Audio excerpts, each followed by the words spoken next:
Muy buenos días. I'm going to speak about the future of antiretroviral therapy.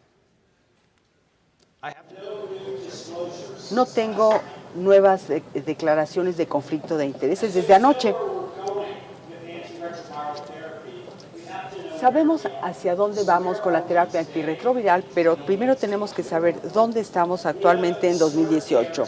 Sabemos que iniciamos la terapia antirretroviral a cualquier nivel de CD4. Hay 32 fármacos aprobados para el tratamiento de la infección por VIH. Hay clases mecanísticas muy amplias, 5 clases que conocemos bien: nucleócidos, no nucleócidos, inhibidores de la proteasa, inhibidores de la integrasa, y actualmente tenemos 3 tipos de inhibidores de la entrada. Hay hasta 7 esquemas recomendados de primera línea en todo el mundo y tienen la misma estrategia estándar, que son 3 fármacos, 2 nucleócidos con un tercer fármaco, ya sea un no nucleócido, un inhibidor de la proteasa, o cada vez más comúnmente un inhibidor de la integrasa. Las propiedades de la terapia antirretroviral a las que prestamos atención son la actividad antirretroviral, la seguridad y la tolerabilidad, la comodidad, el acceso y el costo. Lo que quisiera hacer en esta conferencia es actualizarnos sobre dónde es que nos encontramos en cada uno de estos campos en 2018 con la terapia antirretroviral. Y quisiera finalizar con cuál es la esperanza de vida actualmente de una persona con infección por VIH que recibe tratamiento adecuado con terapia antirretroviral. Como dijimos previamente, la pregunta de cuándo iniciar ya se respondió. Lo que ven ustedes aquí es la recolección de guías de todo el mundo. El Departamento de Salud y Servicios Humanos de Estados Unidos, como ya escucharon, soy el copresidente de estas guías. Después tenemos de la Sociedad Internacional Antiviral de Estados Unidos, las guías europeas, las guías británicas y las guías de la OMS para países de ingresos medianos y bajos.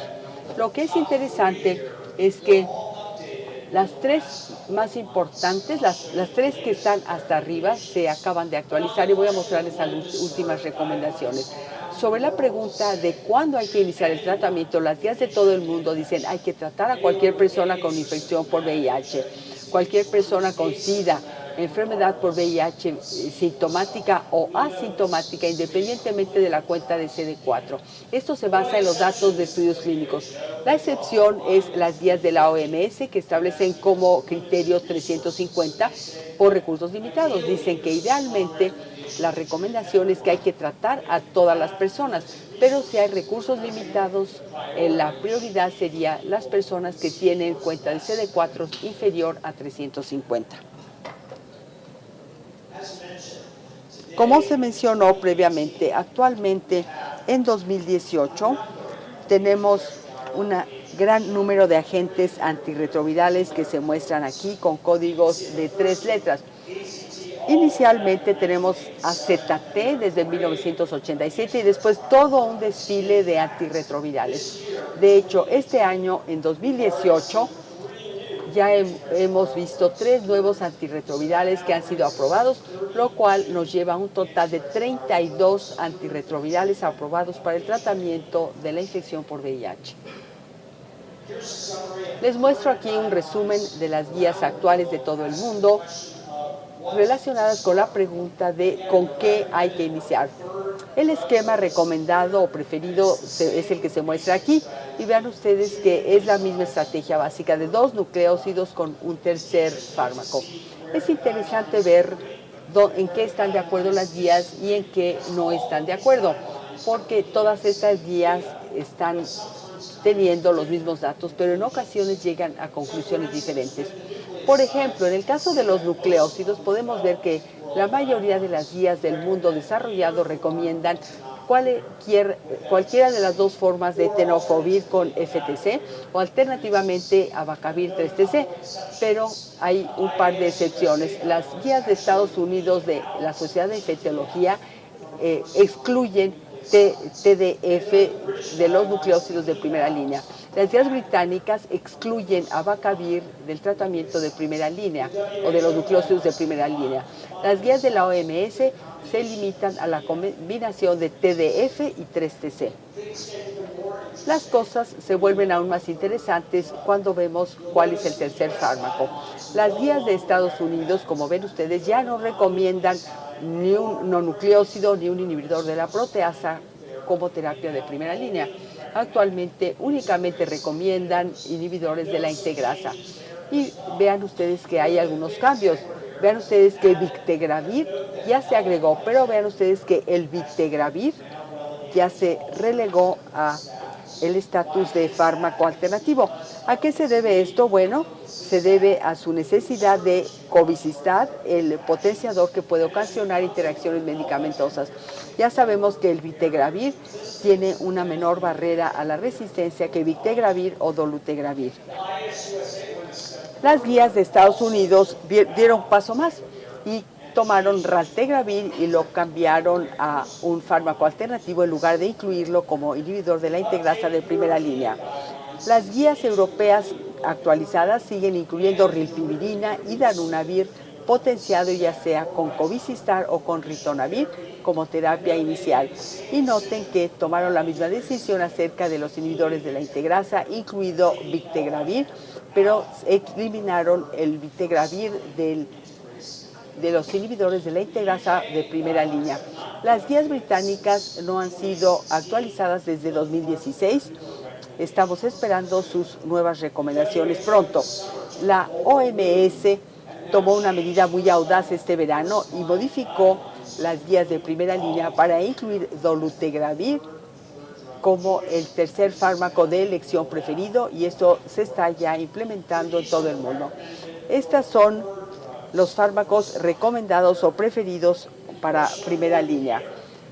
Aquí les muestro las mismas guías, pero viendo aquí las opciones alternativas. Y de nuevo vemos los nucleósidos, ya sea abacavir o en algunos casos TDF. Noten que la OMS incluye FTC como alternativa como nucleósido de primera línea.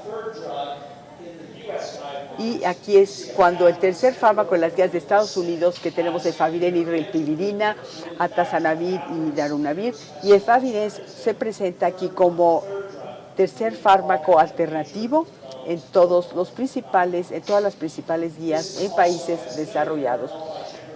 Vemos que aquí es donde termina el Victegravir y raltegravir ha sido colocado por las guías de infectología de Estados Unidos.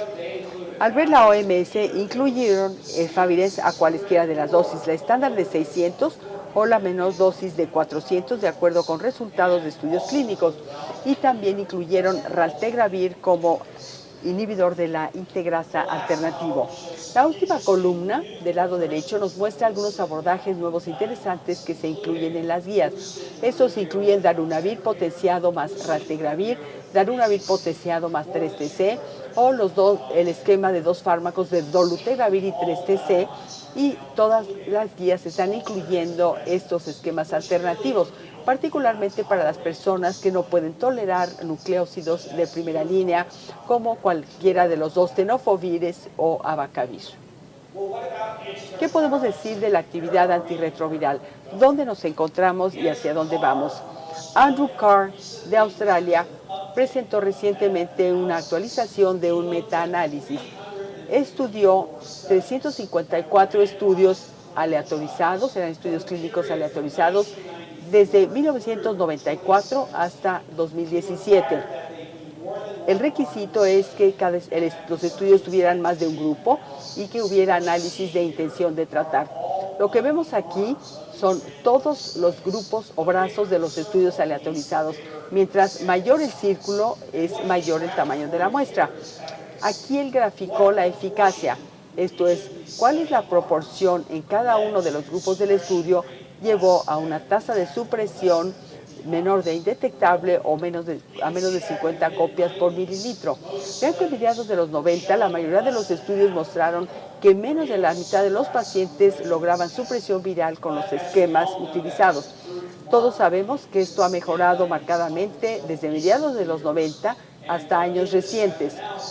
En este metaanálisis, él muestra actualmente que la respuesta promedio se acerca al 80% con esquemas antirretrovirales combinados de primera línea. Se han logrado muchos avances en términos de la actividad antiviral. Y los avances continúan. Estos son algunos estudios recientes, algunos los mencioné anoche, analizando esquemas con inhibidores de la integrasa, y también con inhibidores de la proteasa y esquemas novedosos de dos fármacos. Pero vean ustedes, la tasa de respuesta para menos de 50 a las 48 semanas es muy alta. En muchos de estos estudios estamos esperando una tasa de respuesta del 90% o mejor. ¿Podemos mejorar todavía más? Es difícil imaginarnos que todavía se puede mejorar más porque son tasas de respuesta muy buenas. Hemos visto, como ustedes saben muy bien, comparaciones directas entre inhibidores de la integrasa y no nucleósidos o inhibidores de la proteasa. En el estudio ACTG, atazanavir potenciado o darunavir potenciado fueron inferiores a un esquema con raltegravir, con una diferencia estadísticamente significativa a los 2 años. De manera similar, los estudios Single y Flamingo compararon dolutegravir con efavirenz o darunavir potenciado y en todos los casos se encontraron que el inhibidor de la integrasa tuvo mejor resultado que el comparador y con diferencia estadísticamente significativa. Este tipo de estudios llevaron a las vías a recomendar inhibidores de la integrasa como terapia de primera línea. Estos son los estudios clínicos, pero ¿cómo nos está yendo clínicamente? Porque no siempre vemos los resultados de los estudios clínicos dentro de nuestra práctica clínica cotidiana. Esto es de la Ciudad de México. Se estudió a 63,000 neoyorquinos que estaban tomando terapia antirretroviral, no dentro de estudios clínicos, sino en las clínicas normales. Vemos que en 2016 el 88% de los 63,000 neoyorquinos tomando terapia antirretroviral tenían niveles indetectables. No únicamente demostraron esto en los datos de grupo, pero también en los datos individuales a nivel hospitalario. Les voy a mostrar los datos de mi hospital. En Cornell, nuestra tasa fue en 2,300 pacientes con antirretrovirales fue del 92%. 92% tenían supresión por debajo de la detección. Hemos visto estos resultados en todo el mundo, en países desarrollados y cada vez más en países en desarrollo, incluida África subsahariana, que en pacientes, no en estudios clínicos, sino en la clínica, que pueden lograr supresión viral a menos de 50, en proporciones del 80% o incluso mayores. Bueno, ¿cuál es el problema? Les voy a mostrar a un paciente a quien vi recientemente con tenofovir, Eftelzid, darunavir potenciado y dolutegravir, pero con una carga viral de 87,000, esto es, seguía teniendo replicación viral. Y se le inmunosuprimió profundamente con una CD4 inferior a 90. Había sido multitratado y le hice pruebas de resistencias y esto es lo que encontré. Con los nucleósidos, múltiples mutaciones y como podemos ver, resistencia fenotípica a todos los nucleósidos con excepción de tenofovir, pero quiero recordarles que estaba recibiendo tenofovir cuando lo vi. ¿Qué podemos decir de los no nucleósidos? Una gran cantidad de mutaciones, resistencia fenotípica a todos los no nucleósidos. ¿Qué podemos decir de los inhibidores de la proteasa? Más de 10 mutaciones con resistencia fenotípica a todos los inhibidores de la proteasa, incluido darunavir. ¿Qué podemos decir de los inhibidores de la integrasa? Con múltiples sustituciones de inhibidores de la integrasa con resistencia fenotípica a los 3, incluido dolutegravir. Y tuvía un virus mixto, por lo que Maraviroc no era opción, y había recibido Enfuvirtide o T20 en el pasado y había tenido falla a Enfuvirtide. Este paciente es resistente a prácticamente todos los antirretrovirales disponibles. ¿Qué vamos a hacer con él? Estábamos buscando fármacos con nuevos mecanismos de acción y de hecho hicimos un tamizaje para poder incluirlo en un estudio clínico. Esta es una diapositiva que les mostré anoche. Los inhibidores de la entrada del VIH es algo a lo que podríamos recurrir para un paciente como este resistente a todo. Hicimos el tamizaje para poder entrar a un estudio con inhibidores de la entrada. Son 3 pasos: unión a correceptores, unión a CD4, unión a correceptores y fusión a la célula viral. Tenemos 4 de estos agentes: fostemsavir dirigido a GP120, ibalizumab, un anticuerpo monoclonal que no se dirige al virus sino al receptor de CD4 del huésped. ¿Dónde nos encontramos con estos 2 compuestos? Ibalizumab, que se abrevia IBA, tiene un nuevo mecanismo de acción que es inhibición de la postunión a CD4. Después de que el virus se une al receptor, ocasiona un cambio conformacional que permite que se una al correceptor o al quimioreceptor. Ibalizumab en este momento interfiere con el cambio conformacional. Como les muestro aquí, se une al segundo dominio del receptor de CD4. Estudios de fase 3 muestran la actividad de ibalizumab en pacientes multitratados. Por lo tanto, han reclutado a pacientes con cargas virales mayores a 1000 con terapia antirretroviral al menos durante 6 meses con resistencia a 3 clases y se exigía que tuvieran al menos un fármaco sensible. En una población multitratada, la FDA recomienda actualmente un tamaño de muestra limitado. Únicamente 40 pacientes se incluyeron en el estudio de fase 3 por lo multitratados de estos pacientes. El tratamiento en este estudio clínico fue continuar con el esquema que había fallado y agregar ibalizumab a una sola dosis y el día 14 ver cuál era la respuesta virológica. Vean ustedes que el 60% de los pacientes que recibieron ibalizumab tuvieron baja de la carga viral al menos un logaritmo, lo que muestra una actividad significativa del nuevo fármaco ibalizumab. Este fue el objetivo del estudio. Esto fue suficiente para que la FDA aprobara el fármaco en 2018 para pacientes multitratados. Y de hecho la FDA aprobó el fármaco para esta indicación. Pero esto nos deja con el paciente que únicamente fue tratado 2 semanas. ¿Qué hacemos más? Se optimizó el esquema de base, se continuó con ibalizumab. De nuevo tiene que administrarse por vía parenteral a dosis de 800 miligramos cada 2 semanas. Afortunadamente, el estudio clínico publicado recientemente en el New England Journal mostró que con esta estrategia el 43% de las personas podían mantener una carga viral inferior a 50 con esta estrategia. Y de los que lo hicieron, Brenda Imu presentó en la reunión reciente la semana pasada de IDWeek que el 59% de quienes continuaron con esta estrategia tuvieron supresión de la carga viral al final del año. Este abordaje ofrece nueva esperanza para las personas con virus multiresistentes. ¿Cuál es la desventaja? Bueno, que es un anticuerpo monoclonal, es caro, más de $100,000 al año es lo que cuesta este tratamiento y desde luego que se tiene que administrar por vía parenteral intravenosa cada 2 semanas. Otro compuesto que se está desarrollando, que es un inhibidor de la unión, es fostemsavir. Es una molécula pequeña, es el profármaco de temsavir e inhibe el primer paso de la entrada del VIH, esto es, se une a la glucoproteína 120 y evita que el virus se una al receptor de CD4. La dosificación inicial de fase 1 mostró que se asociada con una caída de la carga viral de 1,5 logaritmos, o sea, un buen resultado. Pero es interesante ver que el 12% de los pacientes no tuvieron absolutamente ninguna respuesta, esto por los polimorfismos basales de la glucoproteína 120, por lo que este medicamento quizás no funcione para todos. En fase 2, en pacientes con tratamiento previo modesto, mostró tasas de supresión viral del 70% aproximadamente. Esto se pudo sostener durante dos años en el 60% de los pacientes. La noticia de este compuesto es el estudio de fase 3. Esto fue en pacientes multitratados de manera muy importante. sin pruebas de sensibilidad. Se aleatorizó a 272 y 92 no tuvieron ningún otro fármaco, simplemente se les administró fostemsavir de manera abierta.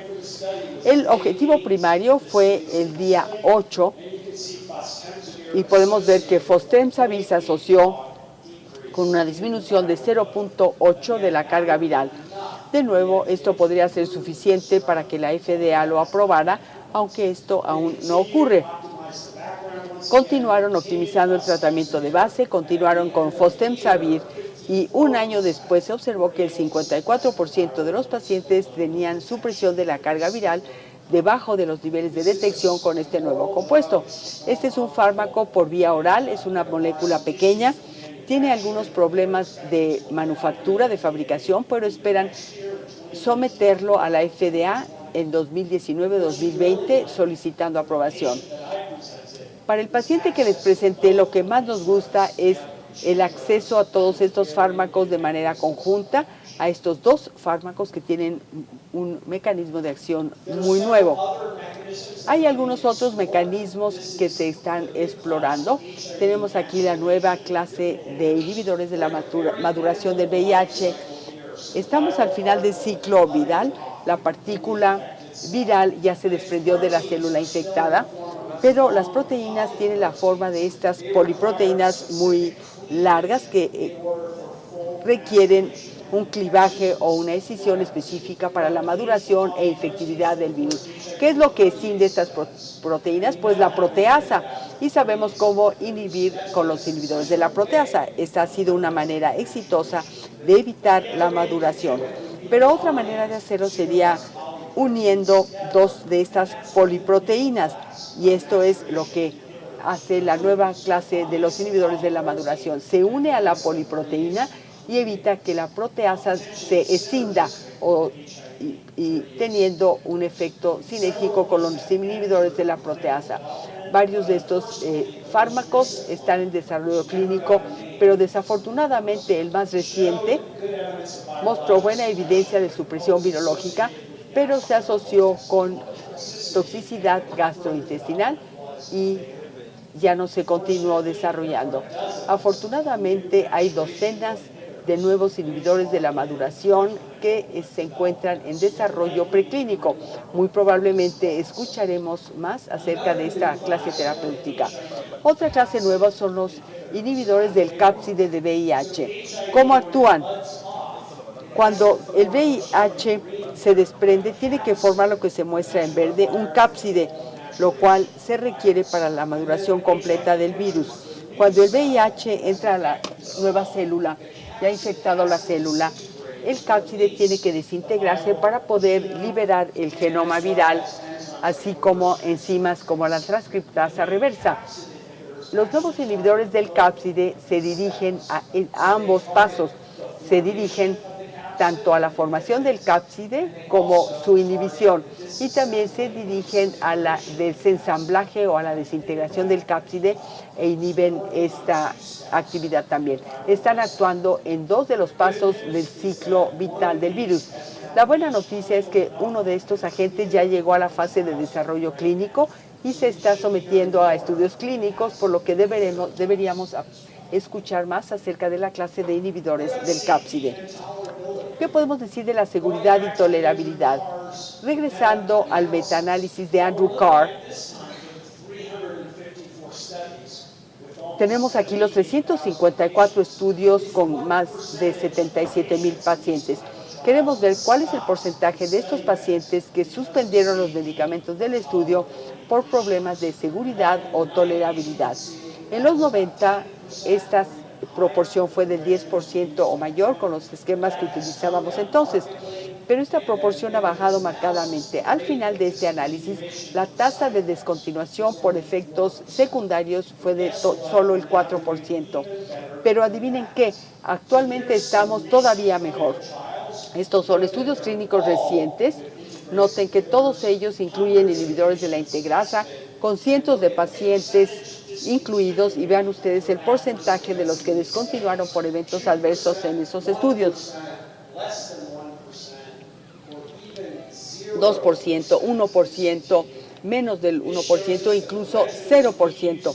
Esto muestra que los esquemas que estamos utilizando actualmente, particularmente con inhibidores de la integrasa, son muy bien tolerados por nuestros pacientes. Podemos mejorar aún más en términos de seguridad y tolerabilidad. La gente lo está pensando y lo están intentando. Una de las maneras de hacerlo sería utilizar dosis menores. Ya me referí previamente a estos datos. Sabemos que Efavirenz a 600 miligramos se asocia con efectos secundarios del sistema nervioso central en hasta el 50% de las personas. Se estudió la dosis de 400 miligramos de Efavirenz y encontraron en los estudios actividad virológica similar, pero menos efectos secundarios. El estudio ENCORE-1, publicado hace unos años, fue doble ciego, aleatorizado, fue de no inferioridad en tratamiento inicial con la dosis convencional de Efavirenz o la dosis más baja de Efavirenz junto con 2 nucleósidos. Mostraron que la dosis menor fue no inferior a la dosis de 600 miligramos. Como les mostré previamente, esto ya está incluido en las guías. Efavirenz 400 miligramos disminuye los problemas de seguridad y tolerabilidad. Recientemente, en la reunión de la IAS en Ámsterdam, se habló de un estudio con una dosis menor de darunavir. Es un estudio que se hizo en Sudáfrica. Incluyó a pacientes que estaban recibiendo lopinavir, ritonavir al menos durante 6 meses con supresión viral. Fueron más de 300 y se les aleatorizó o continuar con el tratamiento que tenían o cambiar a una dosis de darunavir 400 miligramos, esto es la mitad de la dosis convencional, potenciado con ritonavir. Fue un estudio de no inferioridad. A las 48 semanas, las tasas de respuesta fueron del 95% contra 97%. Fue posible excluir una diferencia del 4% y concluyeron que la dosis menor de darunavir era no inferior a continuar con lopinavir, ritonavir. Hay más estudios en curso, se está pensando en una menor dosis de atazanavir también. Esta es entonces otra estrategia para disminuir los problemas de efectos secundarios. ¿Cuál es otra estrategia? Acabamos de oír mucho acerca de este compuesto nuevo que fue desarrollado no tanto por su eficacia, sino más bien por su seguridad y tolerabilidad. Es la nueva forma de tenofovir alafenamida o TAF. Un estudio a gran escala con más de 1.700 pacientes comparando TAF con TDF combinado con FTC y el vitegravir potenciado y encontró actividad virológica similar. Lo más importante, como se destacó en el simposio previo, es que hubo mejoría en los marcadores renales y óseos cuando se cambió del tenofovir antiguo TDF al tenofovir nuevo o TAF. Se han publicado más estudios al respecto. El que quiero destacar es en el que la filtración glomerular estimada era entre el 30 y 69, o sea que estaba baja. Y TAF se asoció con menos progresiones de insuficiencia renal. Otro abordaje, como se mencionó, es utilizar esquemas con 2 fármacos, tratando de disminuir los efectos secundarios y también el costo. El mejor estudio es un inhibidor de la proteasa potenciado combinado con 3-TC o con FTC. Esto se ha estudiado como terapia inicial o como terapia switch y más adelante se va a hablar de este y otros abordajes combinados esta mañana. Otro abordaje es un inhibidor de la proteasa potenciado con un inhibidor de la integrasa. Parecería que funcionarían muy bien, pero no ha funcionado tan bien como lo esperado, particularmente en pacientes con altas cargas virales. Y después el esquema de un noniclócido más un inhibidor de la integrasa que ha sido popular. Rilpivirina y dolutegravir están coformulados actualmente en una sola pastilla. En los estudios de cambio de tratamiento switch se mostró respuesta virológica con esta combinación y están en curso otros estudios. Ya se mencionó anoche que se está prestando mucha atención a dolutegravir más 3-TC, inicialmente reportado por Pedro Kahn, quien está con nosotros esta mañana. Y vemos aquí el poder de un estudio piloto de tan solo 20 pacientes vírgenes a tratamiento con cargas virales de hasta 100,000.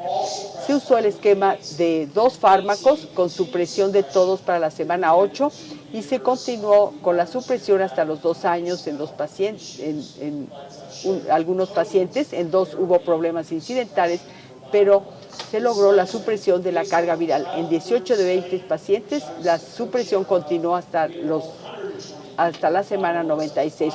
En este estudio ACTG 53-53, el 90% de los pacientes, de los 120 pacientes, lograron supresión a las 24 semanas.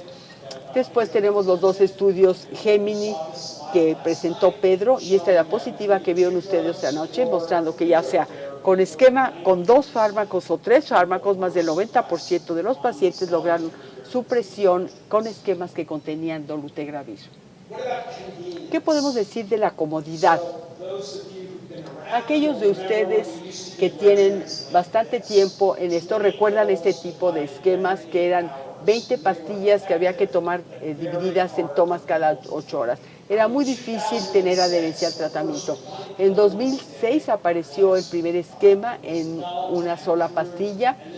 Se desarrolló, se aprobó y se volvió muy popular entre los pacientes y entre los prestadores de atención médica. Tan popular que ya tenemos mucho más esquemas que son a base de una sola pastilla al día.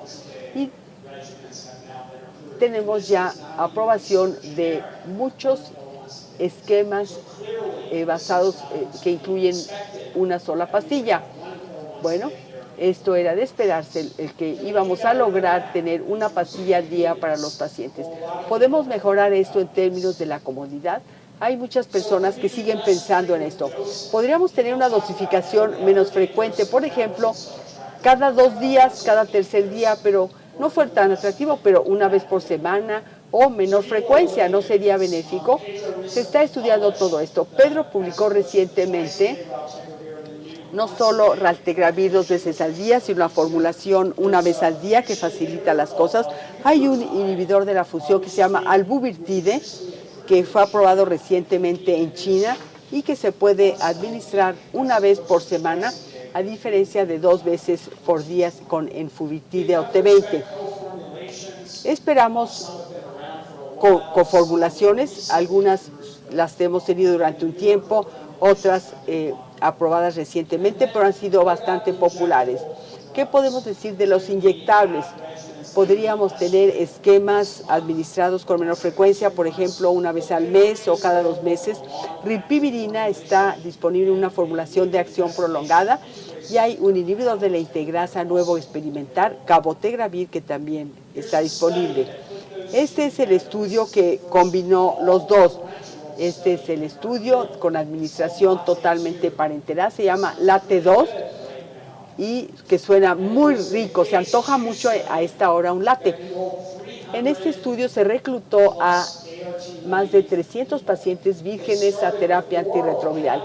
Iniciaron con cabotegravir por vía oral y 2 nucleósidos, abacavir y 3-TC, y después, si el paciente lo toleraba durante 4 semanas, se les aleatorizaba a razón de 2, 2 y 1. A un grupo se le dio cabotegravir inyectable más rilpivirina cada 2 meses. Otro grupo recibió el mismo inyectable, pero cada 4 semanas o cada mes.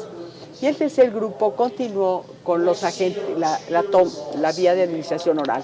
Vean los resultados a 2 años. Más del 84% de los pacientes en los 3 grupos lograron supresión de la carga viral. 2 de estos grupos recibieron únicamente terapia inyectable administrada cada mes o cada 2 meses. Se hizo una actualización recientemente de estos 2 grupos y vemos que a los 3 años el 90% en el grupo cada 2 meses y 83% en el grupo cada mes continuaron teniendo carga viral suprimida. Tenemos ya años de supresión viral con este esquema, con todos los agentes inyectables. Bueno, ¿cuáles son los efectos secundarios? Bueno, reacciones en el sitio de la inyección que fueron de leves a moderadas, con duración de 3 días como mediana, pero pocos pacientes suspendieron por las reacciones en el sitio de la inyección. Concluyeron que el inyectable era no inferior o era comparable al agente oral, era bien tolerado y se están llevando a cabo estudios de fase 3 a gran escala con esquemas inyectables una vez al mes o cada 2 meses. y si tienen éxito, estos llevarán a la aprobación de esquemas en los que todos los agentes son inyectables. ¿Serán estos esquemas para todos los pacientes con VIH? Quizás no, pero muchos pacientes querrán elegirlos, pero así se pueden dar opciones a los pacientes sobre cómo quieren su terapia antirretroviral. Tenemos un nuevo compuesto pensando en la comodidad, todavía no tiene nombre, es MK8591. Es nucleócido que inhibe la transcriptasa reversa, pero el factor más importante de este compuesto es su larga vida media, de 150 a 160 horas de vida media, lo que significa que se podría administrar una vez por semana. Imagínense, administración oral, una vez por semana. Podría ser benéfico si se le pudiera combinar con otros fármacos. Imagínense, es muy fácil decir, me voy a tomar mi antirretroviral todos los domingos por la noche. Esto podría ser benéfico para los pacientes. Es potente en el tubo de ensayo, tiene gran cobertura contra VIH-1 y 2 y virus multiresistente, se acumula en los tejidos blancos y no únicamente está disponible por vía oral, pero también tenemos formulaciones inyectables de este nuevo compuesto. Podemos ver algunos de los datos de fase 1 mostrando una supresión virológica potente de 1,5 logs después de una dosis y medido 10 días después de la dosis. ¿Qué podemos decir de nuevas maneras de administrar los antirretrovirales? Estamos acostumbrados a las pastillas, acabamos de hablar de los inyectables. ¿Qué podemos decir de los implantes? ¿Habría un implante de terapia antirretroviral? Es algo en lo que ya se está pensando. Tenemos aquí un ejemplo de TAF, un implante que se ha colocado en perros. Esta es la estructura del implante. Tiene la forma de un tubo, al interior tenemos el TAF, el medicamento, y los agujeritos. TAF sale lentamente del implante a través de estos agujeritos con el tiempo. Se estudió en modelos con perros para ver las concentraciones blanco durante un mes. ¿Podríamos tener esquemas antirretrovirales totalmente implantables? Bueno, es algo con lo que se está pensando. Tenemos datos nuevos con el compuesto nuevo del que les hablé, MK8591. Se están viendo implantes que liberan los fármacos y hay un nuevo implante que se llama bioerodible, lo que significa que se va degradando en el cuerpo gradualmente y nunca hay que extraerlo, simplemente el implante se desintegra con el tiempo. Y se están viendo diferentes formulaciones. Estos son estudios en animales, en ratas o en primates no humanos, pero vemos que este tipo de implantes están alcanzando las concentraciones blanco de los fármacos. Este es un pequeño vistazo a lo que podría ofrecer el futuro. Si pudiéramos lograr implantes exitosos con antirretrovirales, podríamos combinarlos con anticonceptivos, teniendo un implante que pudiera tratar el VIH o prevenir el VIH y al mismo tiempo servir como anticonceptivo. Podríamos ir un paso más allá y pensar en el tratamiento de las enfermedades o infecciones de transmisión sexual. ¿Podríamos combinar todo esto en un solo implante? Pues es algo que también se está considerando.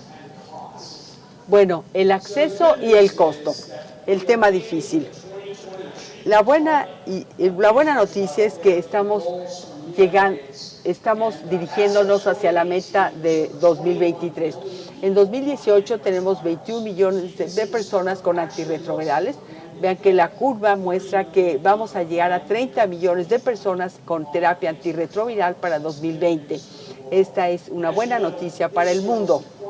Este año fue muy importante porque por primera vez más de la mitad de las personas que necesitan antirretrovirales los están recibiendo a nivel mundial.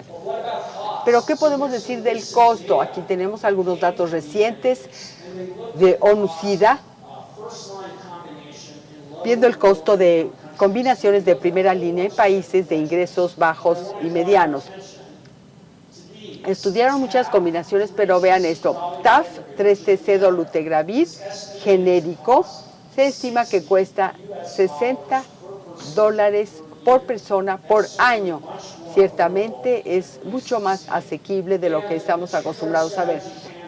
Con la estrategia de dos fármacos, el costo de dolutegravir 3-TC se estima será $46 por persona por año. Los los precios entonces se están acercando a lo que nosotros quisiéramos. Por último, la esperanza de vida, donde nos encontramos en este momento. Esos son datos interesantes de Dinamarca, el estudio de la Corte Danesa de VIH. En Dinamarca es interesante ver que todas las personas VIH positivas son controladas en una sola corte, hacen rastreo de todas las personas con enfermedad por VIH. La gráfica muestra la esperanza de vida para la población danesa sin VIH. Vean que el danés promedio vive hasta fines de los 70 o hasta los 80 años. Las otras líneas muestran la esperanza de vida de personas con VIH tratadas adecuadamente. En los 90, la persona promedio con VIH, incluido Dinamarca, llegaban hasta los 35 años. Pero desde el advenimiento de las terapias antirretrovirales efectivas, se ha dado un paso agigantado con la terapia HAART, y la persona promedio vive hasta los 50 años, y con todos los beneficios de los que hemos hablado, esto va aumentando cada año. Los datos de 2015 muestran que la esperanza de vida promedio de alguien con infección por VIH es de 70 años, lo cual se acerca mucho a la esperanza de vida de la población general. Tenemos aquí dos estudios. Bueno, esto que les mostré fue de Dinamarca. Este es el estudio ACCORD de Norteamérica, que incluyó Estados Unidos y Canadá, y el estudio SHIC del Reino Unido. El estudio NACCORD reclutó a 23,000 personas de Estados Unidos y Canadá, no como parte de estudios clínicos, sino de la práctica clínica. El seguimiento fue durante 8 años, hubo más de 1,600 muertes, y esperaron cuál sería la esperanza de vida de alguien de 20 años de edad con infección por VIH. Alguien de 20 años podría esperar vivir hasta los 71 años de edad, lo cual se acerca bastante a la esperanza de vida de la población general. Pero si se trataba de alguien que había iniciado terapia antirretroviral con una CD4 mayor de 350, esa persona de 20 años podía esperar vivir hasta los 89 años, lo cual es todavía mejor que la esperanza de vida de la población general. ¿Cómo es posible esto? Porque si vemos el trabajo, habla de los beneficios de la atención médica. O sea, las personas que reciben este tipo de atención tienen muchos beneficios. No es un ejemplo aislado. En el Reino Unido hicieron un seguimiento de 21,000 personas, excluidos los usuarios de drogas inyectadas. El seguimiento fue durante 12 años, hubo 961 muertes, y vieron la esperanza de vida después de que las personas habían recibido 5 años de terapia antirretroviral. La edad a la muerte esperada para un hombre de 35 años con CD4 de más de 350 y supresión virológica era 80 años de edad, igual que la esperanza de vida de la población general. Hay muchos datos de modelos que sugieren que la esperanza de vida ha mejorado hasta el punto en que podemos decirles a los pacientes, si usted se toma los fármacos correctamente y viene a sus consultas, puede tener una esperanza de vida normal, comparable a la de cualquier persona. Esto también se está viendo en los países en desarrollo. Vemos aquí la esperanza de vida a nivel mundial en la curva negra de 1960 a 2010, y después tenemos países de África subsahariana en diferentes colores.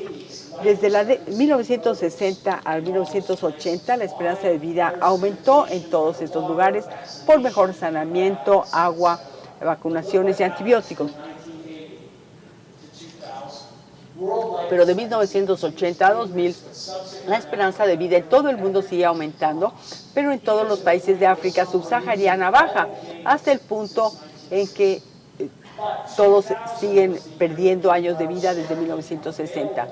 Pero después vemos cuando estuvieron disponibles los antirretrovirales en estos países, vemos que recuperan su tendencia, ciertamente por la terapia antirretroviral efectiva. La esperanza de vida que estamos viendo en países desarrollados de ingresos altos y medianos se está viendo también en países de ingresos bajos. En conclusión, el futuro de la terapia antirretroviral.